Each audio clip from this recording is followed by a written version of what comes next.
অগোছালো একটা ভিডিওতে তোমাদের সবাইকে ওয়েলকাম। খুব ভাবছিলাম ভিডিওটা আপলোড করব কি না, কারণ ভিডিওটা খুবই অগোছালোভাবে করা, আমি একদমই ভালো করে ভিডিও করতে পারিনি।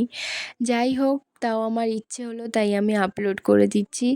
হ্যালো সবাইকে, কেমন আছো সবাই? আশা করছি সবাই ভালো আছো, সুস্থ আছো। আর আমিও ভালোই আছি। আমি চলে গেছিলাম স্যালনে একটা হেয়ার ট্রিটমেন্ট নিতে। একটু লুকটাকে চেঞ্জ করার খুব ইচ্ছে হচ্ছিল, তাই গেছিলাম। আসলে একটা কথা, আমি একদমই পছন্দ করি না আর্টিফিশিয়াল কোনো কিছু।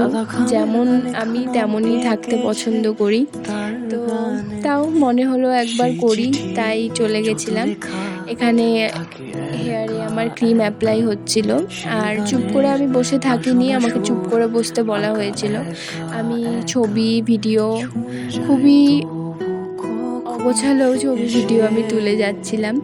আর আজকে আমার মুখে আপনারা এই অগোছালো কথাটা অনেক শুনতে পাবেন, কারণ ভিডিওটা আসলেই খুবই অগোছালো। আর এটা আফটার লুক করার পর কেমন লাগছে সবাই আমাকে জানাবেন। আর এই ক্লিপিংসটা হচ্ছে আমার ট্রিটমেন্ট নিয়ে আসার 2 দিন পরে। আমি আমার বোনকে নিয়ে গেছিলাম। এই যে দেখুন, কেন বলছি অগোছালো, এখানে কিন্তু আমি আমার বোনকে নিয়েই ক্লিপিংসটা তুলেছিলাম, কিন্তু জানি না এতটাই জুম হয়ে গেছে যে ওর মুখটাই আসেনি, শুধু আমার মুখটা এসছে। আর সেদিন হচ্ছিল প্রচণ্ড বৃষ্টি, সেই বৃষ্টির মধ্যেই আমাকে হেয়ারটা ওয়াশ করতে যেতে হয়েছিল। তো এই যে এই ভিডিওটা করার কোনো মানে হয় না, তবুও আমি করেছি আর আপলোডও করে দিলাম এই ভিডিওটাই। এখানে আমার বোন আসছিল, আমি জানি না ও কোনো সার্ভিসই নেয়নি, তাও ওর সেলুনে যাওয়ার ভীষণ আগ্রহ ছিল আমার সাথে। ছোটোবেলায় আমারও মনে হতো, কিন্তু এখন সত্যিই খুব একটা ভালো লাগে না সেলুনে যেতে। তো সেলুনে ঢুকে না আমি আর কোনো ভিডিও করিনি, শুধু এটুকুই ভিডিও করেছি। এই যে দেখুন, এই ভিডিওটাও কিন্তু কোনো মানে হয় না, তবু আমি রেখেছি, জানি না কেন রেখেছি। যাই হোক, এরপর আমি আর কোনো ভিডিও করিনি। এবার আমার হেয়ার ওয়াশ হয়ে গেছে, আমি বেরোচ্ছি। ভেতরে তো অনেকেই থাকে, সার্ভিস নেয়, তো ভিডিও করাটা ঠিক বলে আমার মনে হয় না, তো সেই জন্য আর করিনি। দেখুন, একদম ন্যাচারাল একটা লুক আমি পেয়েছি, মনেই হচ্ছে না আমি হেয়ারে কিছু করেছি। প্রথম দিন মনে হচ্ছিল, কিন্তু ওয়াশ হয়ে যাওয়ার পর চুলটা সত্যি খুব ন্যাচারাল লাগছে, আর এটাই আমি চাইছিলাম। আর মিরর দেখলে সব মেয়েরাই হয়তো আমার মতো এরম পাগল হয়ে যায়, জানি না সবার কথা, কিন্তু আমি তো হয়ে যাই। আমি প্রচুর ফটো ভিডিও তুলতেই থাকি, আজকেও তাই করেছি। আর আমরা এটা গেছিলাম একটা চুড়ির দোকানে চুড়ি কিনতে, কিন্তু ওই যে বললাম, খুব সাধারণ জিনিসপত্র আমি খুঁজে পাই না, কারণ আজকালকার দিনে সাধারণ জিনিসপত্র খুঁজে পাওয়াটা খুবই মুশকিল একটা ব্যাপার। তো আমিও কিছু পাইনি, তো সেই জন্য নিইনি। চুড়িগুলো খুবই সুন্দর ছিল, কিন্তু আমি এত হিবিজিবি জিনিস পরি না। তো হাতে এই দুটো ক্রাঞ্চিস নিয়ে চলে এসেছি, আর এই নামটাও আমি আমার বোনের থেকেই শুনেছি।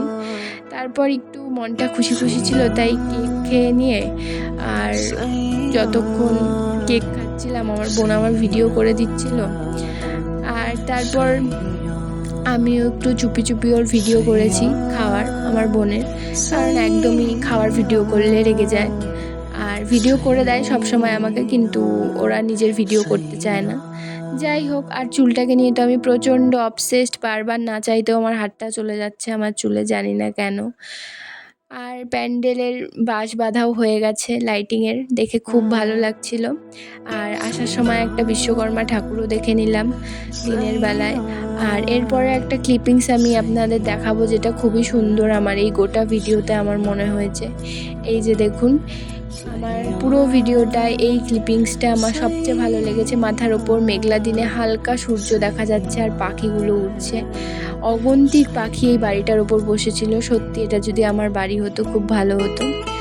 যাই হোক, তার পাশের এই গাছটাও দেখতে খুব ভালো লাগছে। এরপর বাড়ির কাছাকাছি আমরা চলেই এসেছি, এরপর আমরা বাড়িতে চলে যাব। আর গিয়ে তারপর আমরা কি করব? কিছু করব না, আমি বলছিও ভুলভাল কথা, তো আর কিছু আমি বলবো না। এবার আমরা বাড়ির গলিতে চলে এসেছি।